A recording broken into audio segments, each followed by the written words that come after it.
The unexpected tenant. The morning sun cast long shadows through the cracked windows of the small repair shop, where David Chen wiped grease from his hands with an old rag.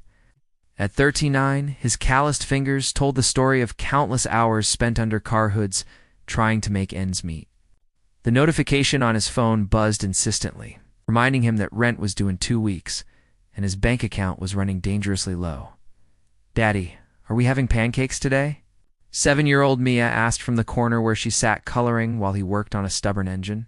Her bright eyes and innocent smile were the only things that kept David going through the hardest days since his wife. Linda had passed away 3 years ago. David forced a smile. Though his heart ached knowing the pancake mix box had been empty for 2 days, "Maybe tomorrow, sweetheart. How about we have toast with that strawberry jam you like?" Mia nodded enthusiastically, completely unaware of their financial struggles. David had made sure of that. She deserved to feel safe and loved, even if it meant he skipped meals to ensure she never went without. That evening, after tucking Mia into bed with her favorite stuffed elephant, David sat at his small kitchen table, staring at the stack of bills. The mortgage payment loomed large, and despite his best efforts, small auto repair business barely covered their basic needs. The idea had been nagging at him for weeks, and finally, he made the decision that felt like swallowing his pride whole. He would rent out the spare bedroom upstairs the next morning. David printed a simple flyer on copy paper at the local library. Room for rent, quiet home, responsible tenant only, utilities included. Perfect for student or young professional. Contact David.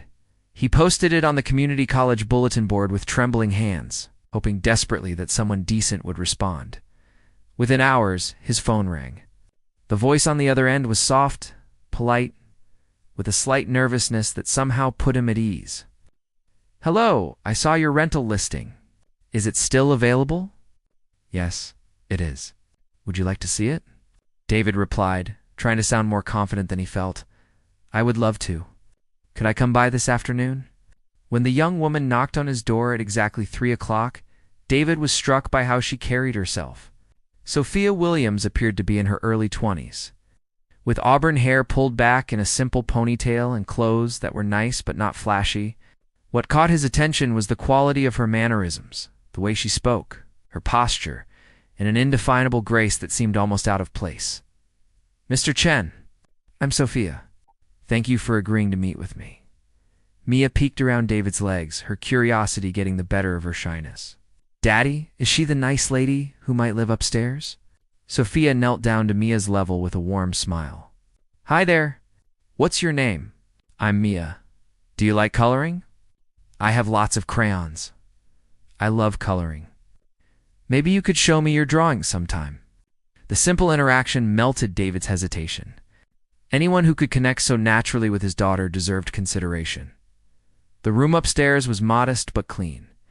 David had painted it himself and furnished it with a bed, desk, and small dresser he'd found at garage sales. "It's not much," he admitted, "but it's quiet. You'd have your own entrance through the side door if you prefer privacy." Sophia looked around the space with an expression David couldn't quite read. To most college students, it might have seemed plain or cramped, but her eyes lingered on the hand-painted walls and the small vase of wildflowers. Mia had insisted on placing by the window. "It's perfect," she said simply. "When could I move in?" The relief that washed over David was almost overwhelming. "First and last month's rent up front. We can get you settled this weekend if that works." Sophia reached into her purse and pulled out an envelope. "I have cash, if that's easier for you." The envelope contained exactly what they'd agreed upon. In crisp bills that looked like they'd just come from the bank, as David counted the money, a nagging thought crossed his mind. Most college students he knew lived paycheck to paycheck, surviving on ramen and part-time jobs. Sophia's ability to pay cash up front was unusual, but he pushed the thought aside. He needed the income, and she seemed like a good person. Over the next few weeks, Sophia settled into their routine with surprising ease. She attended classes at the community college during the day, and often turned in the afternoons when Mia was getting home from school. What started as polite greetings gradually evolved into longer conversations. David began to notice small things. Fresh groceries would appear in his refrigerator with notes saying, "I bought too much. Please help me finish these." Mia's torn backpack was mysteriously replaced with a new one, accompanied by an explanation about a back-to-school giveaway at campus. When his ancient washing machine finally gave up completely. Sophia mentioned knowing someone who had a spare one they needed to get rid of. The washing machine that arrived was clearly new, still with tags attached, but Sophia insisted it was used. David's pride warred with practicality. But seeing Mia's clothes finally getting properly clean made him accept the gift with quiet gratitude. One evening, while David was fixing dinner, he overheard Sophia helping Mia with her math homework at the kitchen table. Her patience was remarkable. Her teaching method was so effective that Mia actually seemed excited about multiplication tables. "Sophia, you're really good at this," David commented, stirring the pasta sauce. "Have you considered being a teacher?" Sophia glanced up, a slight flush in her cheeks. "I've thought about it. I enjoy helping people learn and grow." "What's your major at the college?" "Business administration," she replied, but something in her tone suggested there was more to the story. That night, after Mia was asleep and Sophia had retreated to her room, David found himself wondering about his mysterious tenant. She had expensive tastes disguised as thrift store finds, now knowledge that seemed beyond her years, and a generosity that didn't match the typical budget of a college student. Yet her kindness toward him and Mia felt completely genuine. The following Saturday morning, David was under the hood of his truck, trying to diagnose a persistent rattling sound when he heard Mia's delighted laughter from the backyard. Looking up, he saw Sophia pushing his daughter on the old rope swing that hung from their oak tree. Sophia had changed from her usual careful clothes into jeans and a simple t-shirt. And for the first time, she looked like any other young woman enjoying a beautiful day. "Higher, Sophia. I want to touch the clouds." Mia shrieked with joy. "Hold on tight, little bird," Sophia called back, giving the swing another push. David found himself smiling as he watched them. It had been so long since Mia had that kind of carefree fun. Since Linda's death, he'd tried to be everything to his daughter, but he knew she missed having a female presence in her life. That evening, as they shared dinner together, a habit that had developed naturally over the past month, Mia made an announcement that surprised them both. "I told my teacher that Sophia is like my big sister," she said matter-of-factly, twirling spaghetti on her fork. She said that was really nice. Sophia's eyes filled with unexpected tears, and she reached over to squeeze Mia's hand. "That's the nicest thing anyone has ever said to me." David felt a warmth in his chest that he hadn't experienced in years. This young woman had somehow found her way into their small family unit, filling spaces he didn't even realize had been empty. Whatever secrets she might be keeping, her love for Mia was real, and that was what mattered most. As the weeks passed, David began to rely on Sophia's presence in ways that both comforted and concerned him. She had become essential to their daily rhythm, helping with homework, sharing meals, and providing the kind of emotional support that Mia craved. The three of them had created something that felt surprisingly like a complete family.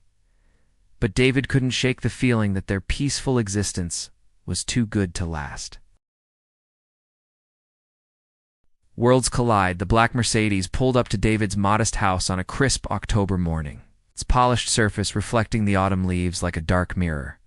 David was in his driveway, changing the oil in his truck, when the expensive car's engine purred to a stop. He straightened up, wiping his hands on a rag, wondering who could be visiting their quiet neighborhood in such an obviously expensive vehicle.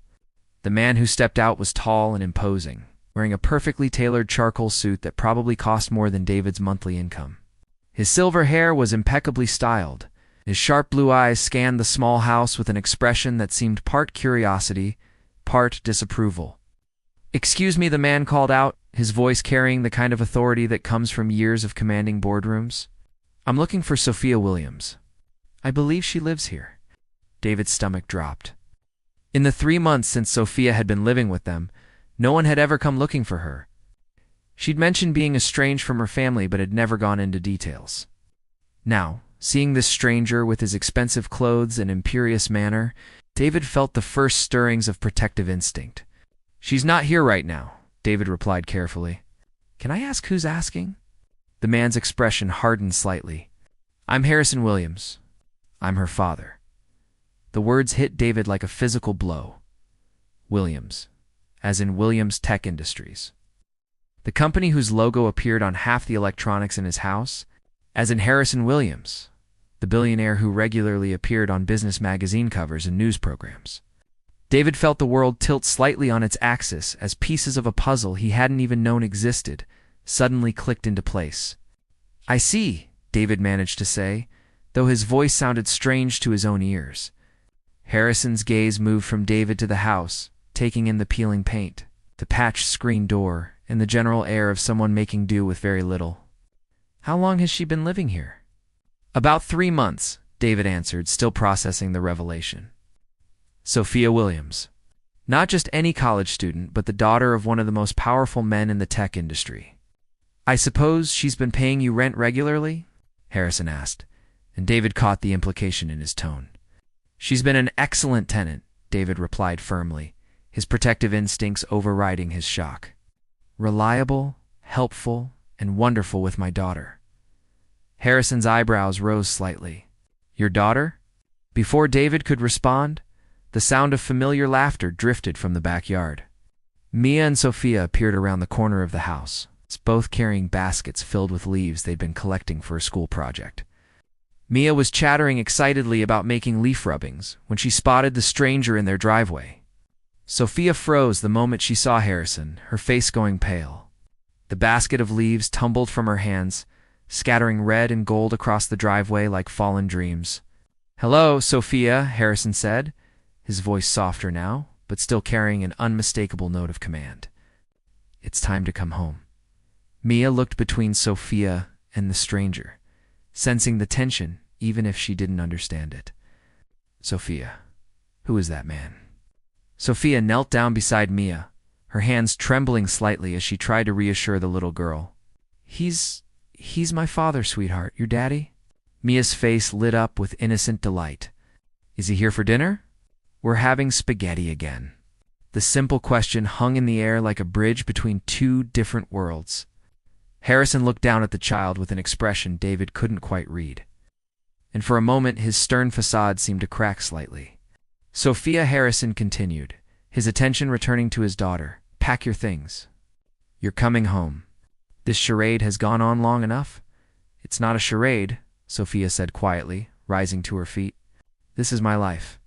My choice." David felt like he was watching a play unfold, except he was somehow one of the main characters without knowing his lines. The woman he'd known as a modest college student was actually an heiress. Her father was standing in his driveway, demanding she return to a world of wealth David could barely comprehend. "Choice." Harrison's voice rose slightly. "You disappeared without a word, abandoned your responsibilities, your education at Stanford, your future, to play house with strangers." The word strangers stung more than David expected it to. Over the past 3 months, Sophia had become part of their family. She wasn't a stranger. She was the person who helped Mia with homework, who noticed when David was too tired to cook and quietly took over dinner preparations, who had somehow filled the empty spaces in their lives without either of them realizing how much they'd needed her. "They're not strangers," Sophia said, her voice growing stronger. "David and Mia are my family." "Family?" Harrison looked incredulous. "I'm your family. Your real family. These people," he gestured dismissively at David and Mia, "they can't give you what you need." David felt anger flare in his chest.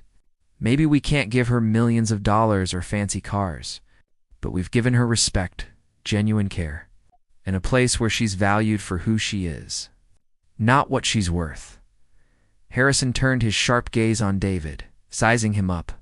"And what exactly do you do, Mr. Chen?" "David Chen. I own an auto repair shop." "I see." Harrison's tone conveyed volumes about what he thought of that profession. "And you think a mechanic's lifestyle is appropriate for my daughter?" "I think your daughter's old enough to decide what's appropriate for her own life," David replied, surprising himself with his boldness. Sophia stepped between them before the conversation could escalate further. "Dad, please. Let's talk inside.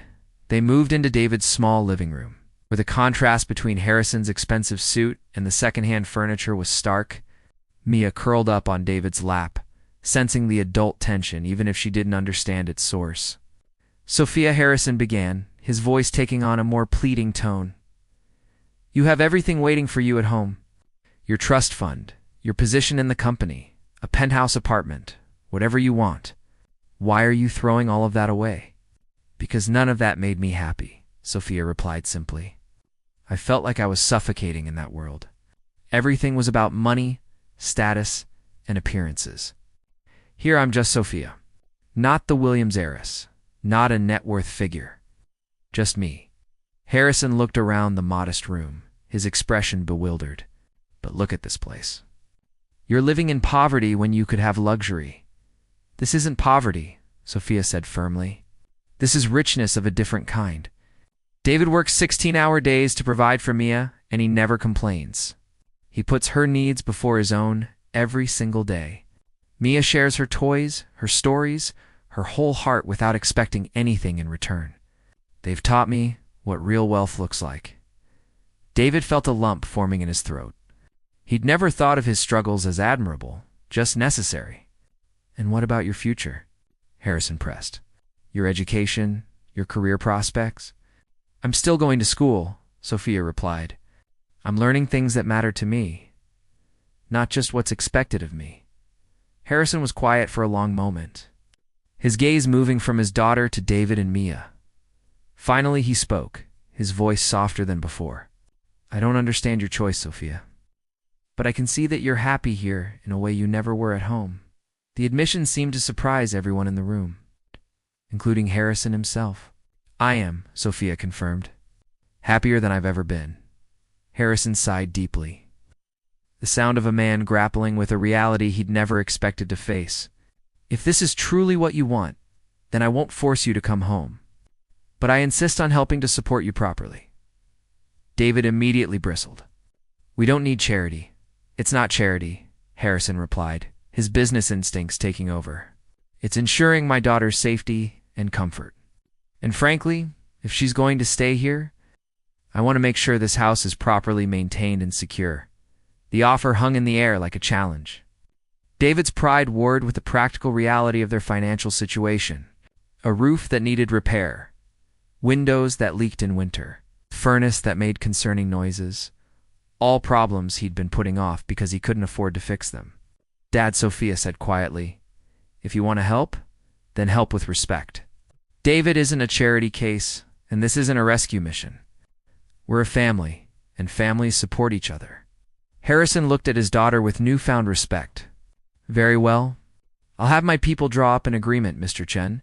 Consider me a silent partner in ensuring my daughter's well-being. In return, I ask only that you continue to care for her as you have been. David extended his hand, and after a moment's hesitation, Harrison shook it. It was an unlikely partnership between two men from completely different worlds, united by their love for the same remarkable young woman. As Harrison prepared to leave, Mia suddenly piped up from David's lap. Mr. Williams, are you really Sophia's daddy? I am, Harrison replied, his stern expression softening as he looked at the child. Then you should be proud of her, Mia said, with the absolute certainty that only children possess. She takes really good care of us. Harrison's eyes glistened slightly as he knelt down to Mia's level. You're absolutely right, little one. I am very proud of her. As the black Mercedes pulled away from the curb, David, Sophia, and Mia stood in the doorway, watching it disappear. The secret was out, but somehow everything felt exactly the same. They were still a family, just one that happened to have some very unusual connections. So, David said finally, is there anything else I should know about you? Any other billionaire relatives I should be prepared to meet? Sophia laughed, the sound bright and free. Just the one, I promise. Mia tugged on Sophia's sleeve. Does this mean you're really, really rich? I guess it does, Sophia admitted. Mia considered this seriously for a moment, then shrugged. That's okay. You still make the best bedtime stories, and in that moment, David realized that Mia had understood something that had taken him and Harrison much longer to grasp. True wealth wasn't measured in bank accounts or stock portfolios. It was measured in the love shared around a dinner table, the laughter echoing through a small house, and the bonds that formed when people chose to care for each other, regardless of their circumstances. As they walked back inside together, David knew that their story was just beginning. They'd weathered the revelation of Sophia's true identity, and somehow they'd emerged stronger than before. Whatever challenges lay ahead, they would face them as a family, unconventional perhaps, but real in all the ways that mattered most.